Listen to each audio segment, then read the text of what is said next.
बिस्मिल्लाहिर्रहमानिर्रहीम। अस्सलाम वालेकुम जी, मैं हूँ दिल शौकत और आप देख रहे हैं कुक विद दिल। खुद को किचन में इस शदीद गर्मी में थकाने की कोई ज़रूरत नहीं। जस्ट 5 मिनट में ये मज़ेदार सी ठंडी ठार सी रेसिपी बनाएं और फटाफट से किचन से बाहर आने वाली बात करें, क्योंकि आजकल जितनी शिद्दत की गर्मी पड़ रही है सांस लेना भी मुहाल है। लेकिन जो मेरी माएँ बहनें किचन में खड़ी होकर खाना पकाती हैं, उनसे पूछें कि किचन में खड़ा होना कितना बड़ा काम है। अच्छा जी, ये सिर्फ 5 मिनट में बनने वाली रेसिपी आपको इतना मज़ा देगी कि आपको किसी भी सालन की ज़रूरत नहीं पड़ेगी, और जी जलाने वाले जो सालन है ना, उनसे जान छूट जाएगी आपकी। सबसे पहले हमने इसको पील ऑफ करना है, मोटा छिलका आपने उतारना है ताकि इसका जो ग्रीन वाला पार्ट है वो भी साथ में उतर जाए। जिस तरह से आलू छीलते हैं ना, थोड़ा सा मोटा मोटा सा, वैसे आपने इसको छील लेना है। एक मैंने कद्दूकश लिया है, बाउल में पानी लेंगे, और ये दिखे मेरे पास जो ग्रेटर है ना, इसमें मुख्तलिफ साइज़ हैं, ठीक है। लेकिन हमने कौन सा चूज़ करना है जिससे हम गाजर कद्दूकश करते हैं। दरअसल आज हम कद्दू को कद्दूकश करने वाले हैं, ठीक है। अच्छा जी, अब अच्छी तरह से जो है आपने इसको कद्दूकश करना है। और जब ये मैं आपको एक बार ना साइज़ दिखा दूं कि ये किस तरह का साइज़ होता है। ये देखें, ये इस तरह से जैसे गाजर का साइज़ है ना, सेम वही आपने साइज़ चूज़ करना है। इस चीज़ की आपने मिस्टेक नहीं करनी, क्योंकि बहुत बारीक कर देंगे ना तो वो फिर जो है पानी पानी सा हो जाएगा, इधर इसका जो जायका है सारा डिस्ट्रॉय हो जाएगा। अच्छा जी, सारा कद्दू जो है हमने कद्दूकश कर लिया है, और अल्हम्दुलिल्लाह जी ये देखें, सारे का सारा आपके सामने इस पानी के अंदर आ गया है। अगर आप साइड पर जो है इसको कद्दूकश करेंगे, पानी में नहीं डायरेक्टली डालेंगे, तो ये काला भी हो सकता है। इसी पानी समेत इसको उठाएंगे, किसी भी आपने जो है पैन के अंदर इसको ऐड कर देना है। आप चाहें बड़ी सी देगची भी ले सकते हैं, जितने आपके कद्दू हों उसी हिसाब से आपने जो है बर्तन ले लेना है। सो इसको मैं ईज़िली यहाँ पर कर सकता हूँ बॉयल। तो यहाँ पर हमने बॉयल कितना करना है ये आपने इस चीज़ का ध्यान रखना है, और सारी रेसिपी को स्टेप बाय स्टेप देखना है कि आपकी जो रेसिपी है वो मज़ेदार और परफेक्शन के साथ बने। अच्छा जी, फ्लेम को मैंने ऑन किया है, मीडियम फ्लेम पे इसको रखेंगे, और जो ही इसमें बॉयल आएगा तब आपने जो है लो टू मीडियम फ्लेम इसका कर देना है, ठीक है। इसको मैंने जस्ट 4 से 5 मिनट के लिए बॉयल किया, और बॉयल होने के बाद ये किस तरह का बॉयल होना चाहिए, इतना बॉयल होना चाहिए कि इसकी ये जो शक्ल है ये बरकरार रहे, लेकिन जब हम इसको तोड़ें तो ये आसानी से टूट भी जाए, ठीक है। सिर्फ 4 से 5 मिनट के लिए लो मीडियम फ्लेम पे आपने बॉयल करना है। जब इसमें बॉयल आ जाए उसके बाद ये देखें जी, ये आसानी के साथ टूट रहा है, लेकिन शक्ल इसकी कायम दायम है। ओवर बॉइलिंग नहीं करनी है, अगर आप ओवर बॉयल कर देंगे तो फिर ये हलवा सा बन जाएगा। सो इस चीज़ से आपने जो है परहेज़ करना है। चलिए उठा के साइड पे करेंगे, पानी को गिरा देंगे। स्ट्रेनर में थोड़ी देर के लिए रखा ताकि इसका जो एक्स्ट्रा पानी है वो निकल के बाउल में नीचे आ जाए।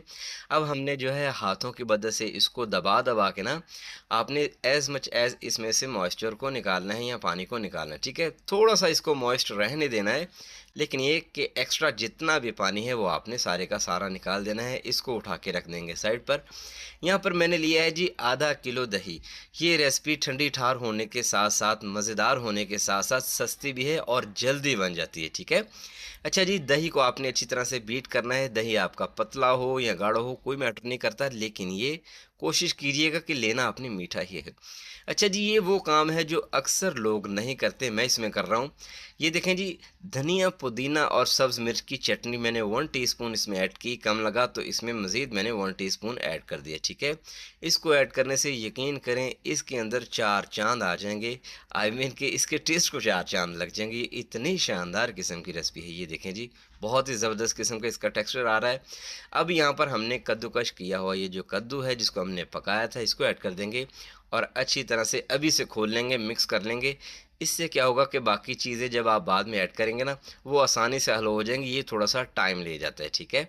चले, अब ये जो मैंने पंगा ले लिया है इससे जान छुड़ाने के लिए, ये है कि आहिस्ता आहिस्ता टैप करेंगे तो ये खुद ही बाहर निकल आएगा। आप चम्मच की मदद से भी इसको मिक्स कर सकते हैं। बहुत ही सिंपल मसाले हैं इसमें। 1 टीस्पून नमक और 1 टीस्पून हमने ज़ीरा पाउडर ऐड किया है, और 1 टीस्पून ही चिली फ्लेक्स ऐड किए हैं।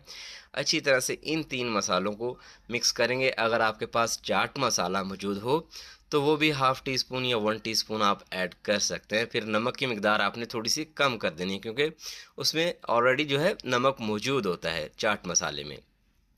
अच्छा जी, यहाँ पर मिक्स करने के बाद यहाँ पर 2 से 3 मेरे पास सब्ज़ मिर्चें थी जिनको बारीक-बारीक मैंने चॉप किया है।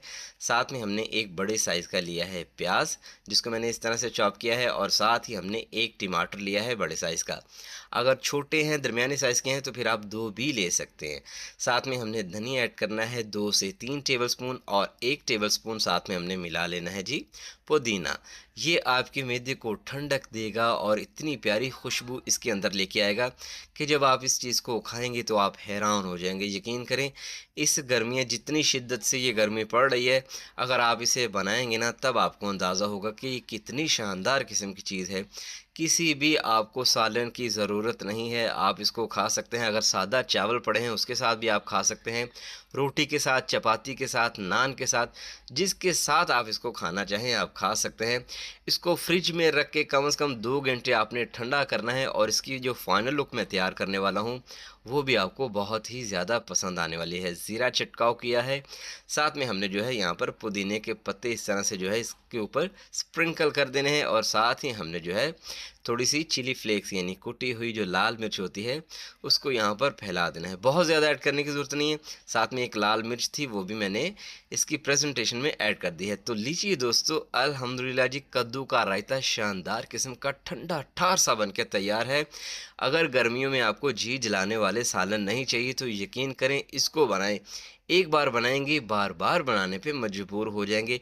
ये आपके छोटे-बड़े सभी जो हैं शौक से खाएँगे और इंशाल्लाह आपको खा के मज़ा आ जाएगा। ये इतनी शानदार किस्म की चीज़ है। पुलाव के साथ, बिरयानी के साथ, सादा चावलों के साथ इसको खाया जा सकता है। मतलब ये कि ये हर एक आइटम के साथ इसको आप खा सकते हैं, सादा रोटी के साथ भी खा सकते हैं। तो इसकी लुक और इसका टेक्सचर देख के ही आपके मुँह में पानी आ जाएगा और आपने कोशिश करनी है कि दही आपने मीठा ही लेना है, इंशाल्लाह बड़ा मज़ा आएगा आपको खाने में।